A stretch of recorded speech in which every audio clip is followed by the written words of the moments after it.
Good evening, Bahamas. Coming up tonight in Our News. A family reacts after a coroner's court jury says their son was unlawfully killed. Freetown residents call for help to fix up the home of an elderly woman.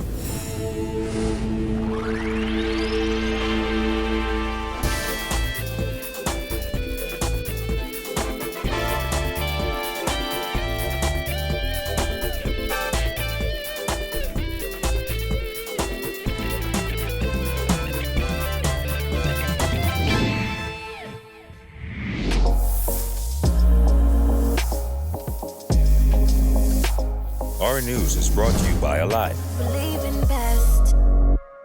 Welcome to Our News, and thanks for joining us. I'm Jared Higgs. Topping news tonight, one day after a jury rejected a police officer's claims that he fatally shot 22-year-old Osworth Roll in self-defense, the emotional parents of the man killed are speaking out. The pair are telling the press today that while the jury's ruling was what they have been praying for the last 3 years, it does not fill the void of losing their son at the hands of a police officer. Jasmine Brown reports.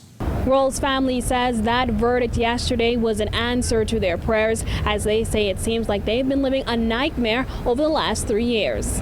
From 2016 up to yesterday, it was a struggle, and I was a bit relieved. You know, I was happy. I really don't have words to express yesterday. But it was a prayer being answered. With him being taken away from us the way he was, it just tear my family apart. You know, there is 4 more brothers, and every day they feel like they live in a dream because they feel like he went away and he's gonna come back. That's the emotional reaction Roll's mother, Christine Roll, had to the loss of her son and the jury's decision to label it an unlawful killing. On Tuesday afternoon, a 5-member jury unanimously ruled that Roll, who was shot in the head and chest, was unlawfully killed at the hands of Officer Kendrick Brown on November 30th, 2016. Brown claimed Roll pointed a gun at the officers, but during the inquest that was disputed by Nathaniel Miller, the alleged leader of the fire and theft gang, whom police were seeking regarding 3 attempted murders. Miller testified that he, Roll, and a 16-year-old were smoking in the back of the yard when the armed officers came. According to Miller, the officers were wielding guns and opened fire on them, so they ran. Miller denied that anyone in his party was armed.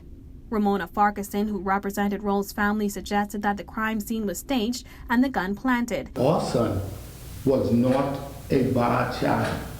Our son was not a gang banger. He was not involved in any way, shape, or form. And he was not known to the police, and he had a clean record. While the coroner's jury handed down their unlawful killing ruling, it is up to the Director of Public Prosecutions, Garvin Gaskin, to determine whether any criminal charges will result from the jury's verdict. Despite repeated calls, Gaskin could not be reached for comment. However, Roll's father, Kendall Roll, says he's hoping that happens. Well, we're hopeful. We're hopeful. We're hopeful that the system takes its course and that the system see the need to do the right thing. As for Officer Brown, he remains on active duty. It's something that does not sit well with the elder Roll. You can't hide behind a badge or some kind of uniform and expect to do anything that you want to do. You can't do that because you're tearing a family apart. You're hurting brothers, you're hurting nieces, you're hurting nephews, you're hurting a whole lot of people. Now these grieving parents say they know that there are other families who lost loved ones in similar circumstances, and while their son's case took years to complete, they insisted other parents should not give up. Reporting for Our News, I'm Jasmine Brown. Thanks, Jasmine. The latest coroner's inquest into a police-involved shooting has attorney Ramona Farquharson questioning the Royal Bahamas Police Force's ability to investigate its own officers. One of the things that I think has been born out of this and that I do have concern with is the efficiency of the police investigating the police. Once these shooting incidents occur, I believe that they need to develop a proper department and procedure as to how to sanitize the scene, in that removing the shooters or shooter, the police officer who may be involved, removing them almost immediately from the scene and then getting, for want of a better word, impartial officers who are not a part of the operation to come onto that scene and to properly investigate. Her comments came after Coroner Janine Weech-Gomez told the jury in her summation in the Osworth Roll matter that we have no special task force to investigate an officer in a police-involved shooting. The coroner also noted that if there is a fatal police shooting in this jurisdiction, it is the police who will investigate the police. Farquharson insisted that needs to change as she called for police officials to take a look at the concerns. It always casts a sort of suspicion. You have that naturally because you have these police investigating police, and they tend to be their co-workers, persons that they in fact may have gone on the scene with. And so I think certain things the Royal Bahamas Police Force needs to look at that, particularly in light of the amount of police shootings that are taking place. On the heels of Tourism Minister Dionisio de Aguilar's comments that the managerial representatives for VSEP negotiations have gone quiet, Trade Union President Obie Ferguson said the union never stopped reaching out. Georgie O'Bain reports. Trade Union Congress President Obie Ferguson says he has no idea what the Minister of Tourism is talking about when he says that the union has been ducking him. According to Ferguson, the union has actually been waiting for several days to hear from the minister. We are very anxious in trying to get this matter resolved. The minister had promised us that he was going to go back and work some figures out and he would get back to us. We haven't gotten those figures yet. But notwithstanding that, we will meet with him on Friday at 2 with a view of resolving this matter once and for all. So we weren't trying to duck him or anything because we are interested in getting the workers the package.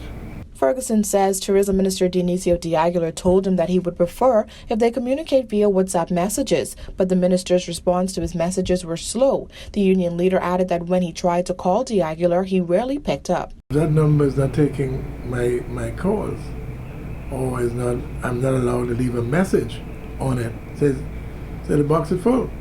If the box is full, then what do I do? It's very little I can do. But I don't think it's fair to say to the Bahamian public that we are trying to show an interest in trying to resolve this matter.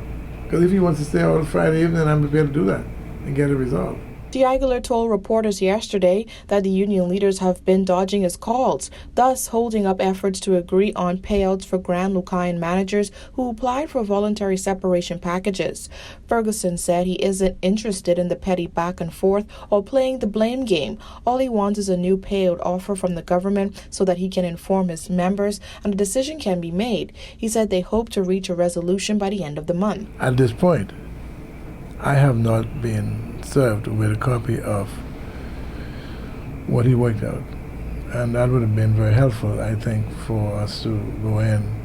But having said that, I think we would do what we have to do to bring some resolution. If I have to hook up in Freeport by way of a telephone or WhatsApp, whatever, we would try to do it because the people we want out.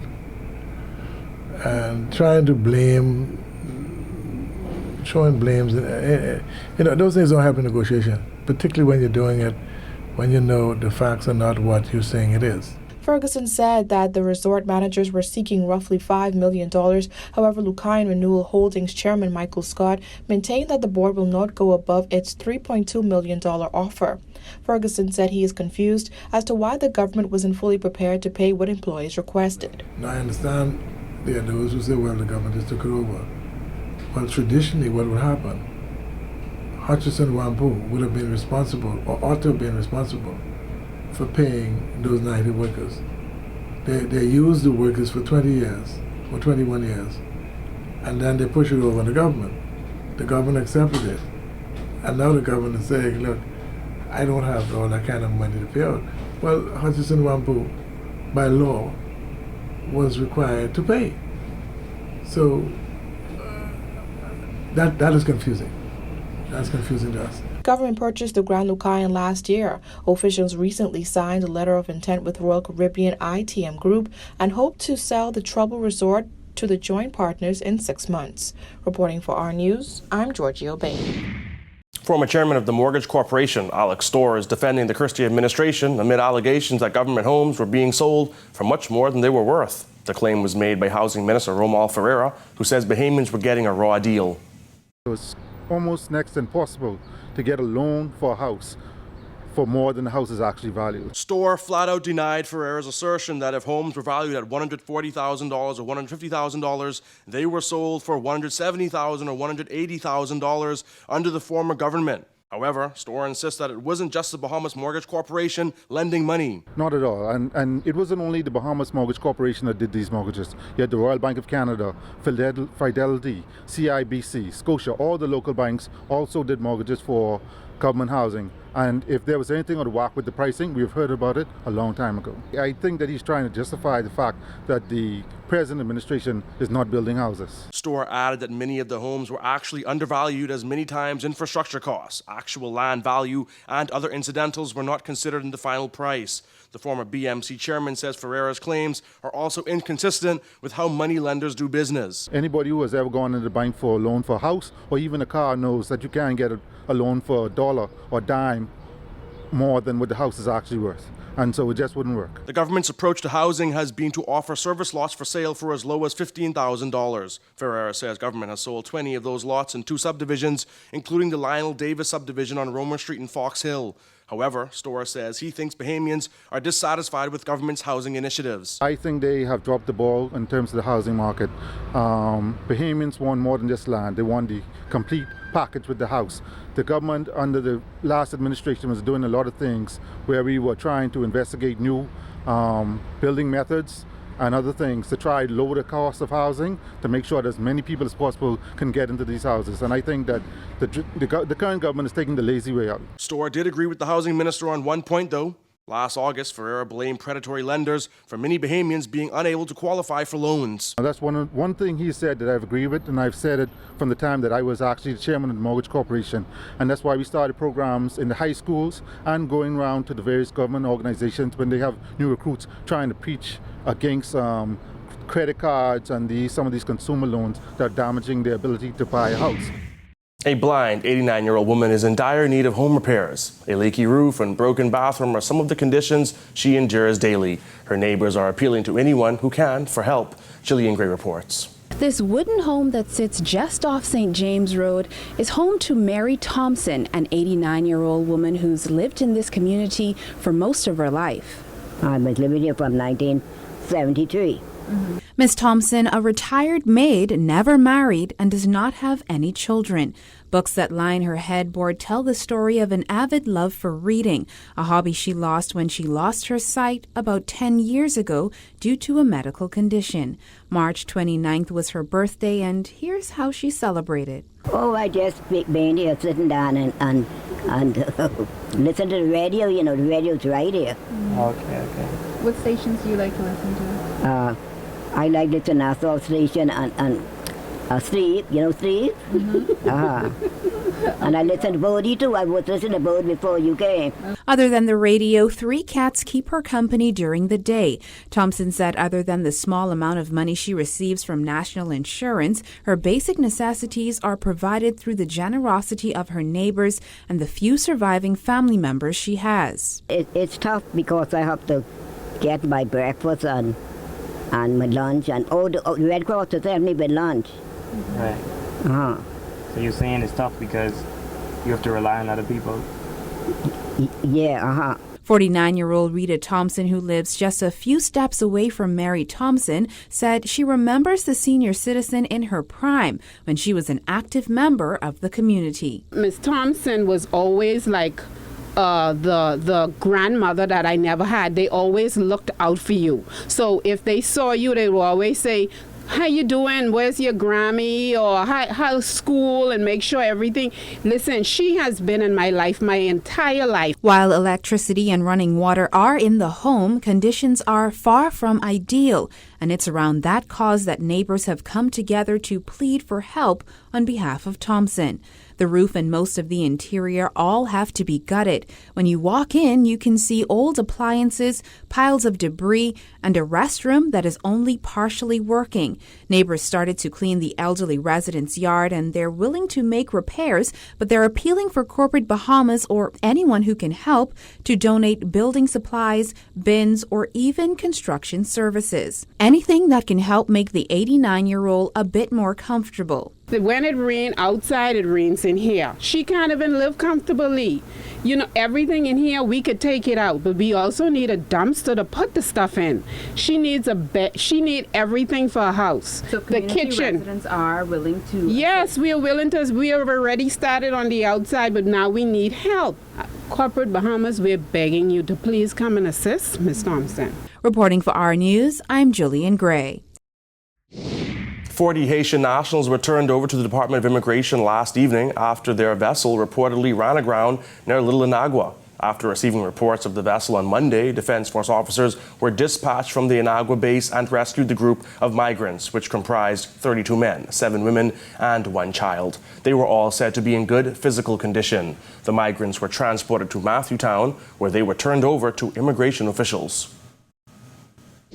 Still to come on our news, a new prison chief named, plus affordable housing lot said to be selling quickly. Stay tuned.